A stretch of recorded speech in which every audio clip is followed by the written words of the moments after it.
అంతేకాకుండా కోమరెడ్డి వెంకరెడ్డి ఇంకో విషయం కూడా చెప్తా ఉన్నాడు. అయ్యా కోమరెడ్డి వెంకరెడ్డి గారు, మొన్న నువ్వే కదా గడ్కరీ దగ్గర పోయి వచ్చింది, గడ్కరీ గారి దగ్గర పోయి వచ్చింది. అంతకుముందు మీరే కదా అమిత్ షా గారిని కలిసి వచ్చింది. నేను సిద్ధంగా ఉన్నా, ఆ షిండే పాత్ర పోషించడానికి సిద్ధంగా ఉన్నా అని చెప్తూ కదా. నీ మీద విశ్వాసం లేక ఆ షిండే పాత్ర మేము మీకు ఇస్తలేము. నువ్వు ఈరోజు మా ఎమ్మెల్యేల గురించి మాట్లాడేదని చెప్పి నేను ప్రశ్నిస్తున్నా. టచ్లో ఉన్నది నువ్వు, మా హైకమాండ్తో టచ్లో ఉన్నది నువ్వు. నీలాంటి వాళ్ళు 5గురు ఉన్నారు మాకు, నీలాంటి 5గురు మంత్రులు మాకు టచ్లో ఉన్నారు. అయినప్పటికీ కూడా మేము చాలా హూందాగా ప్రజాస్వామ్యాన్ని గౌరవిస్తున్నాం కాబట్టి మేము చాలా హూందాగా బెదురుతున్నాం.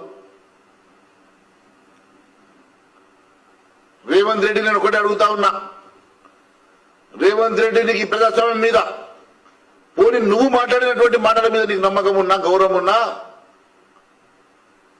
నువ్వు ఈరోజు కొనుగోలు చేసేటువంటి ఎమ్మెల్యేలు, కండువాలు కప్పి నీ పక్కన కూర్చోటువంటి ఎమ్మెల్యేలని ఎందుకు రాజీనామా చేపించి ఎన్నికల బరిలోకి తీసుకుంటలేవు అని ప్రశ్నిస్తున్నాం. ఎస్, మా వైపు ఆ రోజు ఈటల రాజేందర్ గారు వస్తా అంటే రాజీనామా చేపించి ఎన్నికలకు వెళ్ళాం. బై ఎలక్షన్ లో గెలిపించి వారిని మేము తీసుకున్నాం. అదే మాదిరి కోమరెడ్డి రాజగోపాల్ రెడ్డి ఆ రోజు మా దగ్గరకు వస్తే రాజీనామా చేపించి ఎన్నికల బరిలోకి పంపించినాం.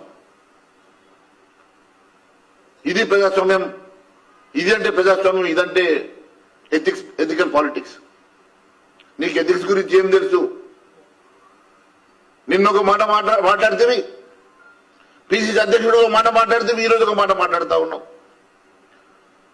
పిసిసి అధ్యక్షుడిగా నువ్వు ఇచ్చినటువంటి హామీలు, నువ్వు ఇచ్చినటువంటి గ్యారంటీలు ప్రజలు నవ్వుకుంటున్నారు. మొన్న ఒక గ్రామంకి వెళ్తే సార్ కాంగ్రెస్ ఇచ్చిన హామీ అని నవ్వుతున్నారు. అది మీ క్రెడిబిలిటీ, అది రేవంత్ రెడ్డి క్రెడిబిలిటీ. రేవంత్ రెడ్డి కేవలం ముఖ్యమంత్రి పదవి కోరుకున్నాడు, దొంగ హామీలు ఇచ్చి కేవలం ఆ ట్యాక్స్ ని ఇక్కడ వసూలు చేయడానికి. ఆ ట్యాక్స్ అంటే అది రాహుల్ ట్యాక్సా, రాజీవ్ గాంధీ ట్యాక్సా, రేవంత్ ట్యాక్సా మాకు తెలియదు, కానీ కొత్తగా ఆ ట్యాక్స్ అయితే పెట్టుకున్నాడు. ఆ ట్యాక్స్ లో 3,000 కోట్ల రూపాయలు వసూలు చేసి ఢిల్లీకి 1,500 కోట్లు పంపించిండు. ఇంకా 500 కోట్లు పంపడానికి ఒప్పందం కుదుర్చుకున్నాడు. నీ చిట్టా మా దగ్గర ఉంది బిడ్డ. ఇంకొకసారి భారతీయ జనతా పార్టీ సభ్యుల జోలికి కానీ, భారతీయ జనతా పార్టీ జోలికి వస్తే మీ చరిత్ర బయట పెడతాం, మీ బండారం బయట పెడతామని తెలియజేసుకుంటూ, మరి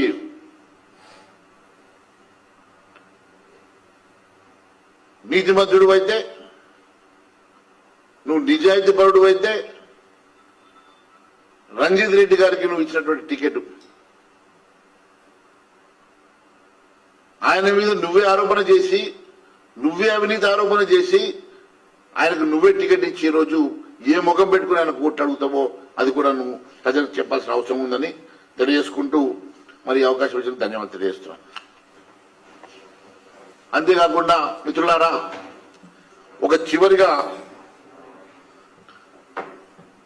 ముఖ్యమంత్రి ఆయన చెప్పిన మాటని, ఆయన డైరెక్ట్ ఐపీఎస్ ఆఫీసర్ ఎస్పీ అని చెప్పిండు, ఆయన సహచరులంతా హోంగార్డులు అని చెప్పిండు కదా. వెంకరెడ్డి, నీ స్థాయి హోంగార్డ్ అని చెప్పేసి మీ ముఖ్యమంత్రి చెప్పినప్పుడు నీ స్థాయిని మించి మాట్లాడకు, నువ్వు హోంగార్డుగా ఉంటే మంచిగుంటది. మీ ఎస్పీ గారు ఏమైనా ఉంటే ఎస్పీ గారు ముఖ్యమంత్రి రేవంత్ రెడ్డి మాట్లాడమని తెలియజేస్తున్నా.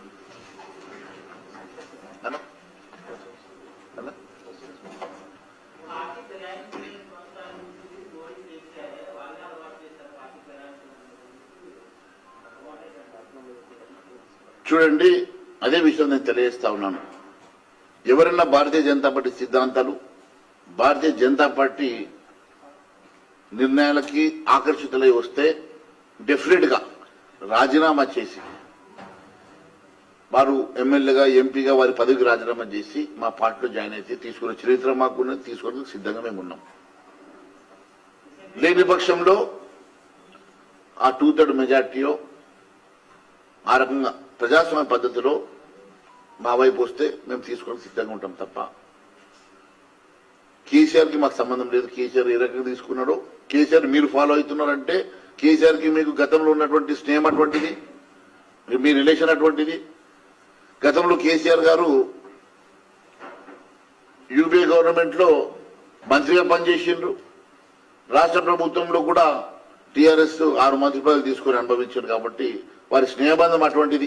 ఆ రోజు కేసీఆర్ గారు సిద్ధాంతాలనే కేసీఆర్ నడకనే వీళ్ళు నడుస్తున్నారు.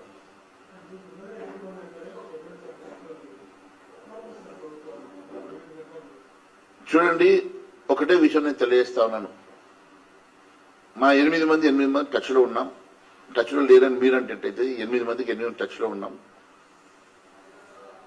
ప్రభుత్వం వారికి ఉన్నది 63 సీట్లు, 64 సీట్లు అంటే కేవలం 5 సీట్లు మాత్రమే వాళ్ళకి అధికంగా ఉన్నాయి.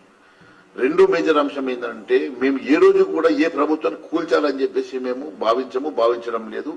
మాది ప్రజాస్వామికంగా ఈ ప్రజాస్వామ్యాన్ని గౌరవించేటువంటి అతిపెద్ద ప్రపంచంలో అతిపెద్ద పార్టీ భారతీయ జనతా పార్టీ.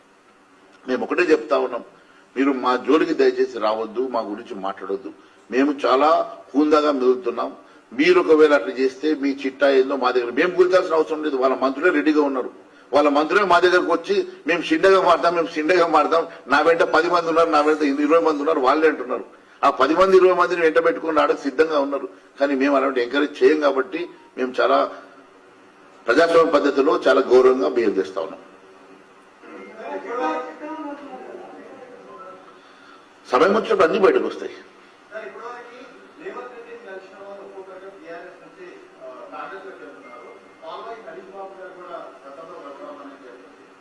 చూడండి, ఆ రోజే పాల్వాయి హరీష్ గారు చెప్పారు. అక్కడ వారి ప్రజా సమస్యలు చూడండి.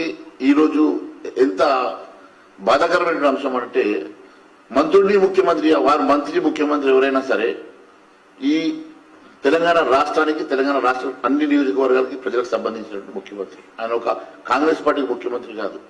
ఏదైనా సమస్య ఉన్నప్పుడు రిప్రజెంటేషన్ ఇవ్వడానికి ఏ ఎమ్మెల్యేనా వెళ్ళొచ్చు.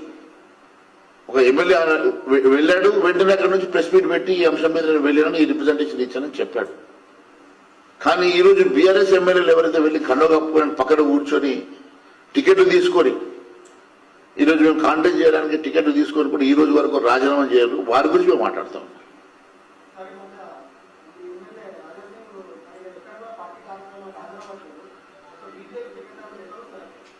వారు అన్ని హాజరైనారు. మొన్న నేను ఇంట్లో డిన్నర్ ఇస్తే కూడా వచ్చాడు, ఇక్కడ కూడా పార్టీ ఆఫీస్కి వచ్చాడు. ఆయన ఈ రోజు మహారాష్ట్రలో ఇతర ప్రాంతంలో వారికి కొన్ని బాధ్యతలు పార్టీ ఇచ్చింది. ఆ పార్టీ బాధ్యతల మీద వారు కొంచెం బిజీగా ఇతర రాష్ట్రాల్లో కూడా కార్యక్రమాలు పార్టిసిపేట్ చేస్తా ఉన్నారు.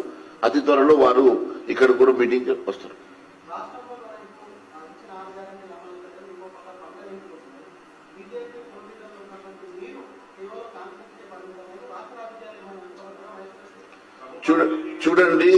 చూడండి మహేశ్వర్ రెడ్డి భారతీయ జనతా పార్టీ ఏ బాధ్యత చెప్తే ఆ బాధ్యత ఖచ్చితంగా నెరవేరుస్తాడు. నాకు ఆ చరిత్ర నాకు ఉన్నది. గతంలో ఎప్పుడైనా సరే నేను హైకమాండ్ ఏ ఆదేశాలు ఇస్తే ఆదేశాలకు కట్టుబడి ఆ లిమిట్స్ లో పనిచేసినటువంటి నేను వ్యక్తిని. నాకు ఆదిలాబాదు, నిజామాబాదు నియోజకవర్గాల్లో ఉన్నటువంటి పార్లమెంటరీ పరిధిలో నాకు కొన్ని కార్యక్రమాలు ఇచ్చారు. నేను అక్కడ పరిమితం అవ్వడం జరిగింది.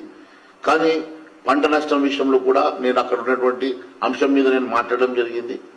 సరే, మీరు స్టేట్ మీడియాలో దానికి కవరేజ్ ఇచ్చినారో ఇవ్వలేదో, నేను ఆ ప్రాంతంలో జిల్లాలో మాట్లాడడం, జిల్లాలో మాత్రమే కవరేజ్ వస్తున్నది. కానీ నేను ఎప్పటికప్పుడు యాక్టివ్ గా నాకు ఇచ్చిన కార్యక్రమాలు నేను పార్టిసిపేట్ చేస్తా ఉన్నాను.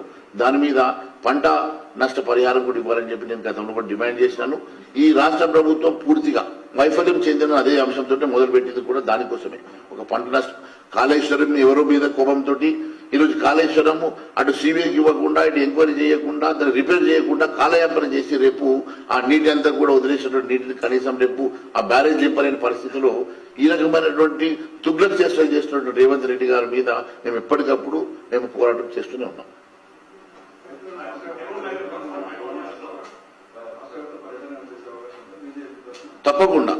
తప్పకుండా పంట నష్ట పరిహారం మీద భారతీయ జనతా పార్టీ ఒక కార్యాచరణ చేయబోతున్నది. దాని మీద మేము ఆల్రెడీ మీటింగ్ చేశారు. ప్రెసిడెంట్ గారు ఆ విషయం మీద ఆదేశాలు చేశారు. ఖచ్చితంగా దాని మీద కమిటీ చేయడం జరుగుతుంది.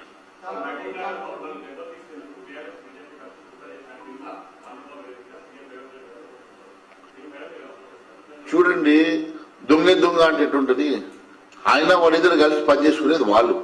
టీఆర్ఎస్ ఈరోజు టీఆర్ఎస్ లో కాంగ్రెస్ పోతున్నారు, కాంగ్రెస్ గతంలో టీఆర్ఎస్ లకు పోయినారు. వాళ్ళు కలిసి సంసారం చేసినప్పుడు అధికారం పంచుకున్నారు. ఈరోజు వాళ్ళ మధ్యలో పంచాయతీ. ఇది మాకేం సంబంధం చెప్పండి. వారు ఏదో ఊరికే బట్ట కాల్చిన మీద పడేసే కార్యక్రమం మాత్రం చేస్తుంటాడు ఆయన.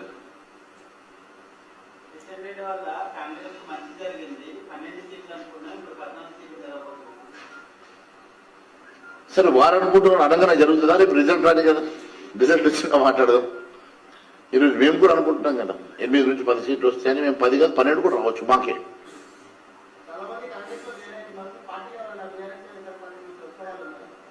అదే చెప్తున్నాం కదా.